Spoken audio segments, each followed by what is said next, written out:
नमस्कार दोस्तों, आज की इस वीडियो में आप जानेंगे कंप्यूटर से संबंधित एक बहुत ही इम्पॉर्टेंट टॉपिक जिसका नाम है ऑपरेटिंग सिस्टम। ऑपरेटिंग सिस्टम जैसा कि नाम से ही पता चलता है कि जो सिस्टम को ऑपरेट करने का काम करे।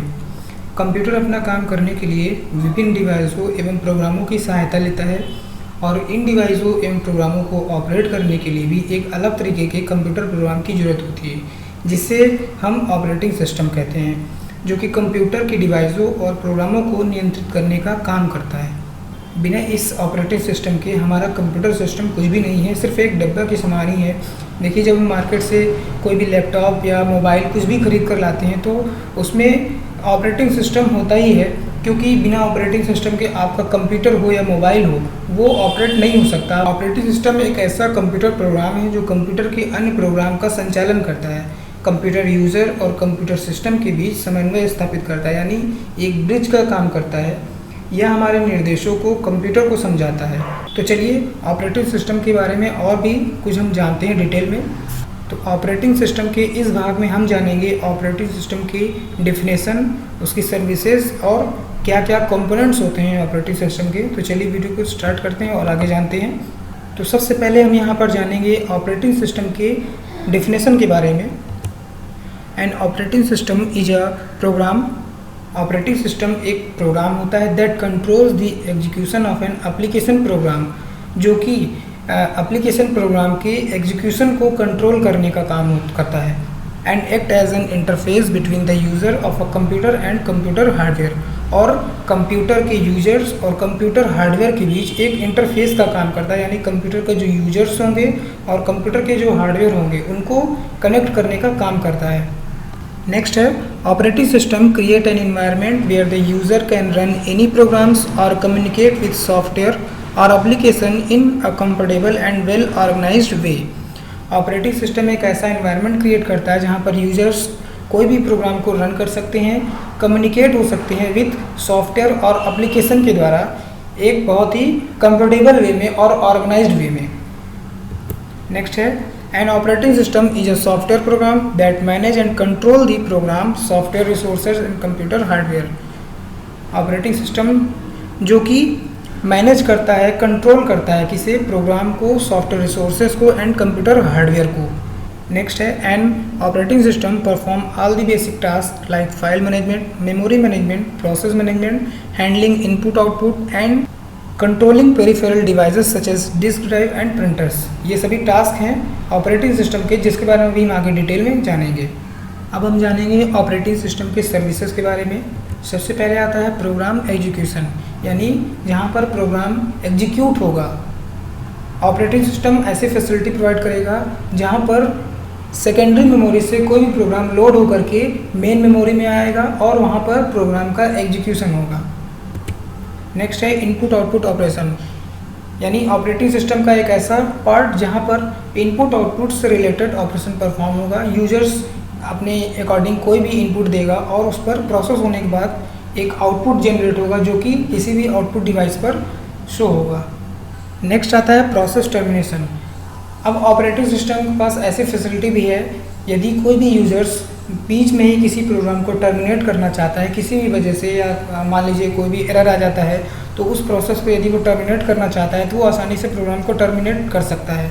नेक्स्ट है फाइल सिस्टम मैनिपुलेशन। इसमें क्या होगा, ऑपरेटिंग सिस्टम फैसिलिटी देगा जहाँ पर कोई भी फाइल को मैनिपुलेट, क्रिएट या ऑर्गेनाइज किया जा सकेगा। यूजर्स इसको अपने हिसाब से कैसे भी वो मैनेज करके बना सकता है। नेक्स्ट है कम्युनिकेशन।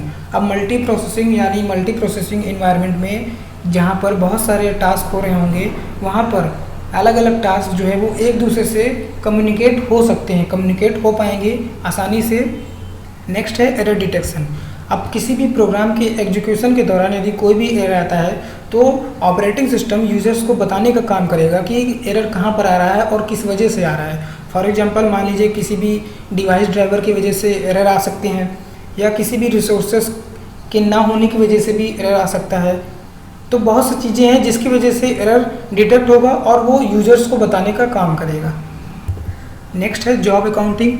अब ऑपरेटिंग सिस्टम जो भी जॉब्स होंगे, जिन जॉब्स के द्वारा कितना टाइम लिया गया है, कौन कौन से रिसोर्सेज का यूज किया गया है, उन सभी का एक लॉग तैयार करके रखेगा जो कि जॉब अकाउंटिंग कहलाएगा।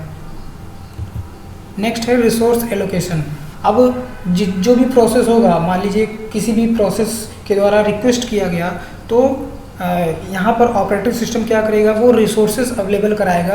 अब जो भी रिसोर्सेज की नीड होगी वहाँ पर, फॉर एग्जांपल कहीं कीबोर्ड की नीड होगी, कहीं पर माउस की नीड होगी, किसी भी जगह पर सीपीयू की नीड होगी, तो हर जगह पे जो जो नीड होगी उसके हिसाब से रिसोर्सेज एलोकेट कराएगा। नेक्स्ट है प्रोटेक्शन। अब कंप्यूटर में बहुत सारे फाइल्स होंगे जो सिक्योर फाइल होंगे, कोई भी पर्सनल डाटा हो सकता है, तो उसको अनऑथराइज्ड पर्सन से बचाने के लिए यहाँ पर ऑपरेटिंग सिस्टम उसको प्रोटेक्ट करने का काम करेगा। अब हम जानेंगे ऑपरेटिंग सिस्टम के कंपोनेंट्स के बारे में। तो सबसे पहले आता है process management, then memory management, secondary storage management, input output management, file management, protection system and command interpreter. तो इन सभी के बारे में हम डिटेल में जानेंगे, और भी कुछ ऑपरेटिंग सिस्टम के कंपोनेंट्स हैं जिनके बारे में हम जानेंगे। तो चलिए सभी के बारे में हम डिटेल में जानते हैं। अब देखिए सबसे पहले आता है यहाँ पर process management.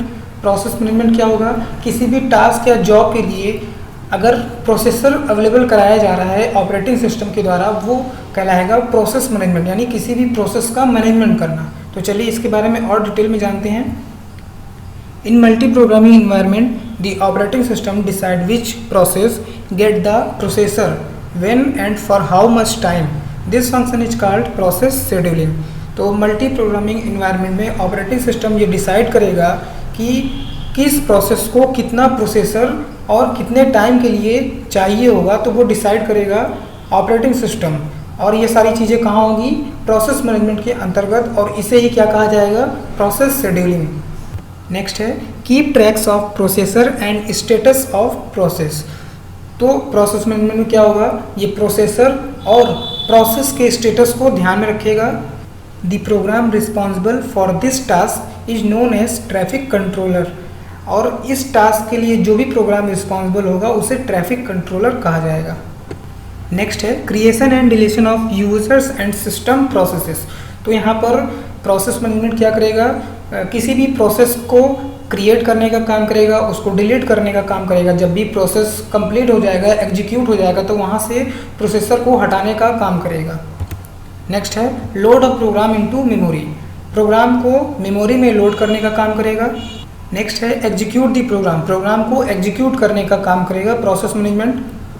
Then handles program execution. अब जो भी एग्जीक्यूशन चल रहा होगा उसको, उस प्रोग्राम के एग्जीक्यूशन को हैंडल करने का भी काम करेगा प्रोसेस मैनेजमेंट, जो कि हमारा ऑपरेटिंग सिस्टम का कंपोनेंट है। अब जानेंगे मेन मेमोरी मैनेजमेंट के बारे में। मेमोरी मैनेजमेंट एक ऑपरेटिंग सिस्टम का फंक्शन है जो कि प्राइमरी मेमोरी को हैंडल करता है और मैनेज करता है। इसके साथ ही प्रोसेस को एग्जीक्यूशन के दौरान मेमोरी और डिस्क के बीच, डिस्क यानी जो आपका सेकेंडरी स्टोरेज मेमोरी होगा, उनके बीच मूवमेंट करने का काम करेगा। तो चलिए इसके बारे में और डिटेल में जानते हैं। As we know that the management of main memory determines the performance of computer. अब देखिए कंप्यूटर का परफॉर्मेंस किस पे डिपेंड करेगा, वो मेन मेमोरी के मैनेजमेंट पे ही डिपेंड करेगा। नेक्स्ट है main memory is a large area of words और बाइट। मेन मेमोरी जो होता है वो एक लार्ज एरिया ऑफ वर्ड्स होता है और बाइट होता है, जहाँ पर प्रत्येक वर्ड या बाइट जो होते हैं उनके अपना एक पर्सनल या जिसे कहें खुद का एक एड्रेस होता है। Main memory provides a fast storage that can be accessed directly by the CPU for a program to be executed. तो मेन मेमोरी क्या प्रोवाइड करता है, फास्ट स्टोरेज प्रोवाइड करता है, that can be accessed directly by the CPU, जो कि CPU के द्वारा डायरेक्टली एक्सेस किया जा सकता है। नेक्स्ट है keep track of primary memory.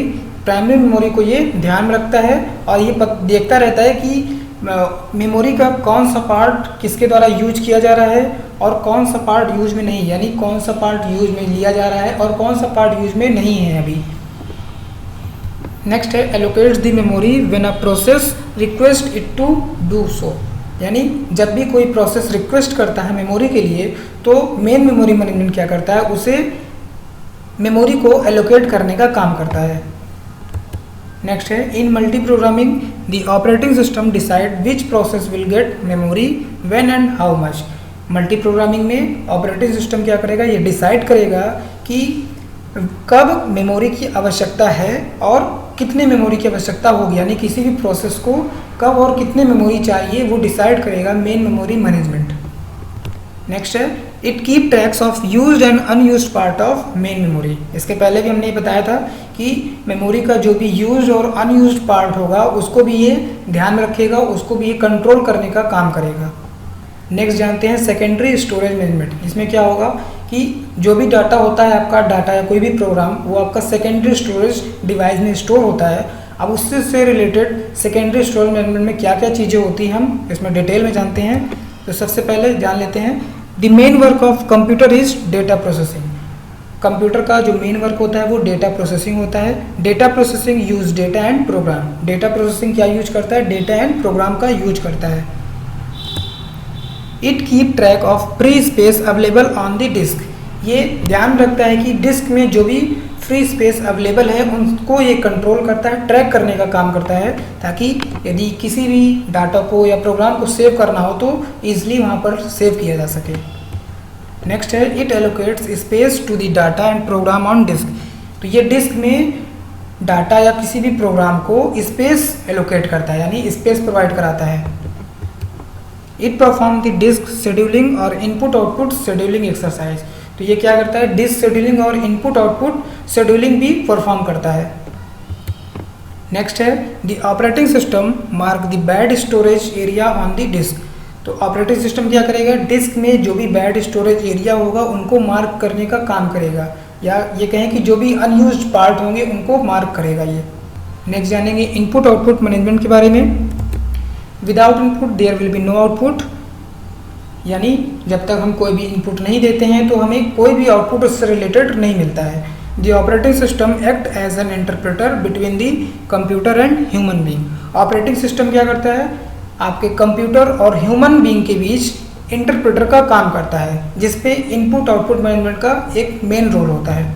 Next, one of the important job of an operating system is to manage various input output devices include mouse, keyboard, touchpad, disk drive, display adapters, USB drive etc। अब देखिए operating system का एक बहुत ही important job है जिसमें हमारा input output management ही इसे देखता है कि इसमें जो भी इनपुट आउटपुट डिवाइसेस होंगे उनको क्या करेगा, ये मैनेज करने का काम करेगा। जैसे माउस हो गए, कीबोर्ड हो गए, टच पैड हो गया, डिस्क ड्राइव हो गया, डिस्प्ले अडॉप्टर, यूएसबी और भी बहुत सारे होंगे जो इनपुट आउटपुट इससे रिलेटेड होंगे, जो भी डिवाइसेस होंगे। नेक्स्ट है the input output management component is responsible for input output device management. तो इनपुट आउटपुट मैनेजमेंट जो कंपोनेंट होता है वो इनपुट आउटपुट डिवाइस को मैनेज करने का काम करता है। नेक्स्ट है keep track of all devices. सभी डिवाइसेस को ये ध्यान रखता है। Program responsible for this task is known as input output controller. और इस टास्क के लिए जो भी प्रोग्राम रिस्पॉन्सिबल होता है उसे क्या कहते हैं, इनपुट आउटपुट कंट्रोलर कहते हैं। नेक्स्ट है decide which process get the device when and for how much time. तो इनपुट आउटपुट मैनेजमेंट जो होता है वो डिसाइड करता है कि किस प्रोसेस को कौन सा डिवाइस और कितने समय के लिए चाहिए होता है, या ये कहें कि कब किस प्रोसेस को कितना और कितने समय तक के लिए किसी भी डिवाइस की ज़रूरत पड़ेगी। नेक्स्ट जानते हैं फाइल मैनेजमेंट कि फाइल मैनेजमेंट के अंतर्गत क्या क्या चीज़ें होती हैं। तो सबसे पहले जानते हैं कि फाइल क्या है। A file represent a collection of related information. तो फाइल क्या रिप्रेजेंट करता है, किसी भी रिलेटेड इन्फॉर्मेशन की कलेक्शन को रिप्रेजेंट करता है वो। All the data information and programs are stored on the secondary storage device in the form of file. तो सभी डाटा, इन्फॉर्मेशन एंड प्रोग्राम ये सभी चीज़ें कहाँ स्टोर होती है, सेकेंडरी स्टोरेज डिवाइस में। किस फॉर्म में, फाइल के फॉर्म में। नेक्स्ट जानते हैं a file system is normally organised into directories for easy navigation and usages. तो फाइल सिस्टम को डायरेक्टरीज में ऑर्गेनाइज किया जाता है, किस लिए, ताकि वो आसानी से नेविगेट किया जा सके, यानी आसानी से उसका पता लगाया जा सके, आसानी से हम उस पर उसको ट्रैक कर सके, आसानी से किसी भी फाइल को हम ओपन कर सकें। दीज डायरेक्टरीज में contain files and other directories. और ये जो डायरेक्टरी होती है वो इसके अंदर भी फाइल्स और अदर डायरेक्टरीज भी हो सकती है, जिसे हम सब डायरेक्टरी भी कहते हैं। और भी यहाँ क्या क्या चीज़ें होंगी, keep track of information, location, users, status, etc। तो फाइल मैनेजमेंट क्या करेगा, वो information, location, users and status को ट्रैक करेगा। The collective facilities are often known as file system, और इसे हम क्या कहेंगे, फाइल सिस्टम के नाम से जानेंगे इसे। आगे देखते हैं, the operating system give the permission to the program for operation on file. तो ऑपरेटिंग सिस्टम क्या करता है कि प्रोग्राम को ये परमिशन देता है कि वो किसी भी फाइल पर ऑपरेशन कर सके। अब वो किस तरीके की ऑपरेशंस परफॉर्म हो सकते हैं, चाहे वो रीड ऑनली हो या रीड राइट हो या डिनाइड हो जाए, किसी भी तरीके के हो सकते हैं। या रीड राइट यानी मतलब क्या हुआ कि जहाँ पर रीड राइट दोनों किया जा सके, रीड ऑनली मतलब जहाँ पर सिर्फ रीड किया जा सके, राइट ना किया जा सके, और डिनाइड मतलब जहाँ पर दोनों भी चीज़ें पॉसिबल ना हो। नेक्स्ट है creation and deletion of files. तो फाइल मैनेजमेंट क्या करेगा, फाइल को क्रिएट और डिलीट करने का काम करेगा। Creation and deletion of folders, तो फाइल मैनेजमेंट के अंतर्गत क्रिएशन एंड डिलीशन भी होगा किसका, फोल्डर्स का। Next editing of files and directories, file और डायरेक्टरीज की एडिटिंग भी किया जा सकता है। नेक्स्ट है backup of files and directories, तो किसी भी फाइल एंड डायरेक्टरीज की बैकअप बनाया जा सकता है फाइल मैनेजमेंट के अंतर्गत, ताकि फ्यूचर में कभी भी अगर डाटा लॉस होता है तो हम आसानी से बैकअप के माध्यम से अपने फाइल को आसानी से प्राप्त कर सकते हैं। नेक्स्ट जानते हैं प्रोटेक्शन सिस्टम क्या होता है। Considering a computer system having multiple users and concurrent execution of multiple processes, the various process must be protected from each others activities. देखिए कंप्यूटर सिस्टम में बहुत सारे मल्टीपल यूजर्स होंगे और मल्टीपल प्रोग्राम का एग्जीक्यूशन भी हो रहा होगा, तो यहाँ पर जरूरी क्या है कि जो भी मल्टीपल प्रोसेसेस हो रहे हैं उनको एक दूसरे की एक्टिविटी से प्रोटेक्ट रखना, यानी अलग रखना सभी को। By mean of password and similar other technique it prevents unauthorised access to programs and data. तो यहाँ पर प्रोटेक्शन सिस्टम जो कि हमारा ऑपरेटिंग सिस्टम का एक कंपोनेंट है, ये क्या फैसिलिटी प्रोवाइड करेगा कि यहाँ पर हम पासवर्ड या कोई अदर टेक्निक के माध्यम से हम अपने किसी भी प्रोग्राम या डाटा को अनऑथराइज्ड एक्सेस से या अनऑथराइज्ड पर्सन से बचा सकते हैं। नेक्स्ट है operating system ensure that external input output devices are protected from invalid access attempt. तो ऑपरेटिंग सिस्टम इंश्योर करेगा कि जो एक्सटर्नल इनपुट आउटपुट डिवाइसेस हैं वो क्या हों, प्रोटेक्ट हों, किससे, इनवैलिड एक्सेस अटेम्प्ट के माध्यम से। जो भी इनवैलिड अटेम्प्ट्स होंगे उनसे हमारा इनपुट आउटपुट डिवाइस जो है वो प्रोटेक्ट होना चाहिए। तो ये चीज़ें ऑपरेटिंग सिस्टम की फैसिलिटी के माध्यम से ही पॉसिबल होगा। नेक्स्ट है the operating system provide authentication features for each users by mean of password. तो ऑपरेटिंग सिस्टम प्रत्येक यूजर्स के लिए ऑथेंटिकेशन फीचर्स प्रोवाइड करता है जिससे कि वो पासवर्ड के द्वारा अपने पर्सनल डाटा को सिक्योर कर सके। नेक्स्ट जानते हैं कमांड इंटरप्रेटर क्या होता है। Computer can understand the machine language. हम सभी जानते हैं कि कंप्यूटर जो है वो मशीन लैंग्वेज को समझता है। Computer do not understand our language और टर्मिनोलॉजी। तो कंप्यूटर केवल मशीन लैंग्वेज को समझेगा, वो हमारी लैंग्वेज को नहीं समझ सकता, जो कि हमारी लैंग्वेज हाई लेवल लैंग्वेज होती है।